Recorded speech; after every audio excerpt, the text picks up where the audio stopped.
situations where you find you but can't find God.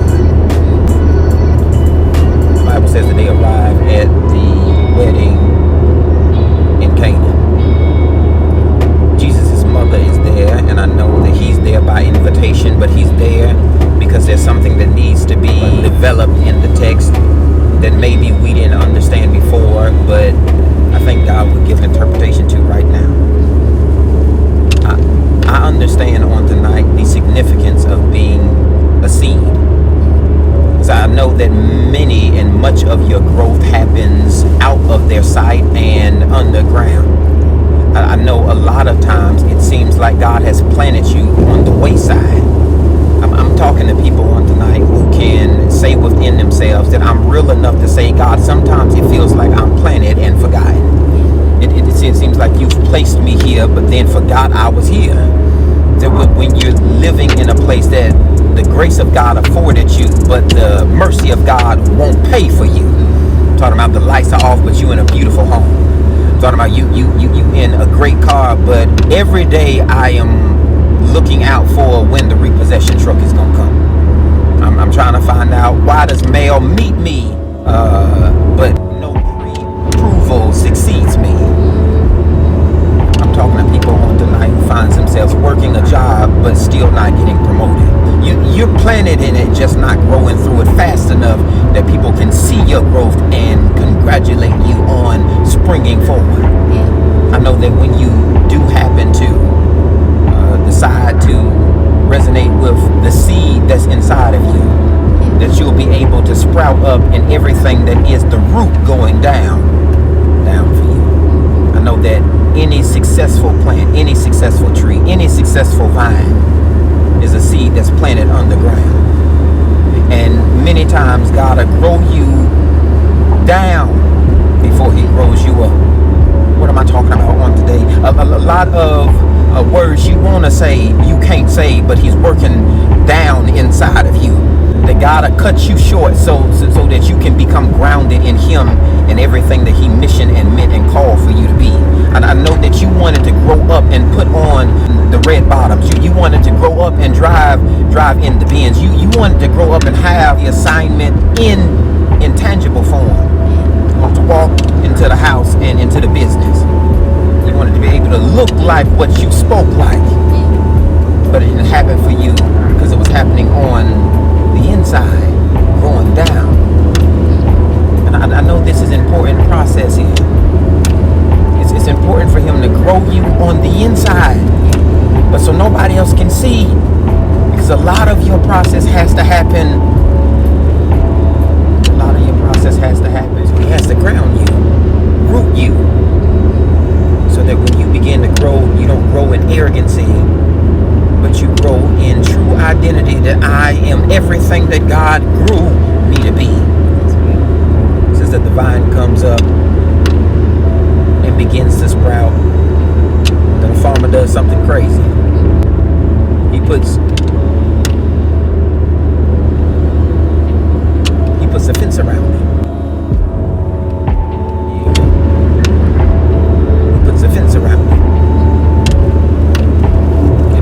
It doesn't really make sense to me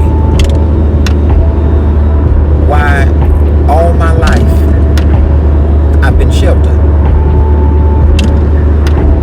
and then I finally get to God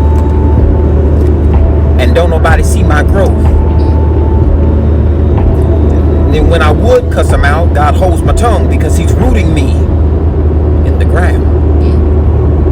And you mean to tell me when I finally start making headway, when I finally start preaching the right way, when I finally start practicing what I said and living like what I would suggest people to be like, that's when you want to stipend me.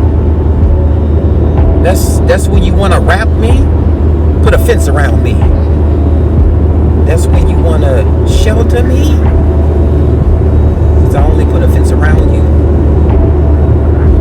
I know you took it the wrong way and thought I was trying to filter you. No, I put a fence around you so that people who saw you but didn't like you couldn't get too close to you and kill you. Because the dream that was on you, the vision, the assignment, the grace, and the favor that I would put on you, it would have made people connected to you hate you. That's why I put the fence around you. I put the fence around you so that they couldn't connect to you and manipulate you. They couldn't get too close to you and hurt you. I know that it was hurt to you, but they couldn't do what they wanted to do because the fence was around you.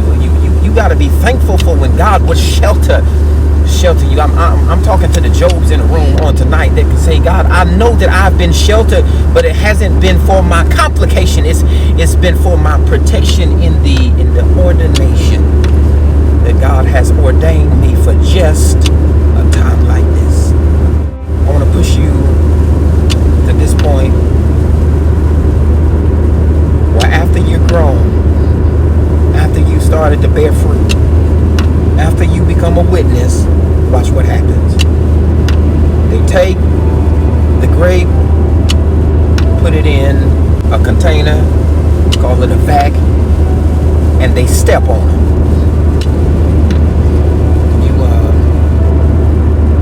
You ever been stepped on?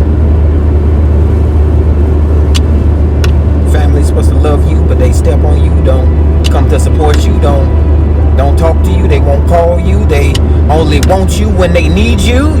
You ever been stepped on? Ever been in love with somebody who only liked you when you were accessible to them, to give to them, to provide for them, but when you needed them, they didn't have time for you? Have you ever been stepped on? Ever been stepped on where God would? Every verse you read, God would. Every sermon you hear, God would. Every place you go, folk talking about God would, but God hasn't for you. Have you ever been stepped on? I need you to know that the stepping on, I need you to hear me on tonight. The stepping on was to separate you from the skin that was connected to you.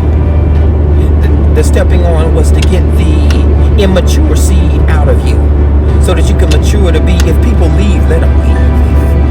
If they want to be connected, let them stay to be connected, but prove themselves. Let everything that is toxic on the inside of me, God, be pushed out of me. That's what the stepping on was for me.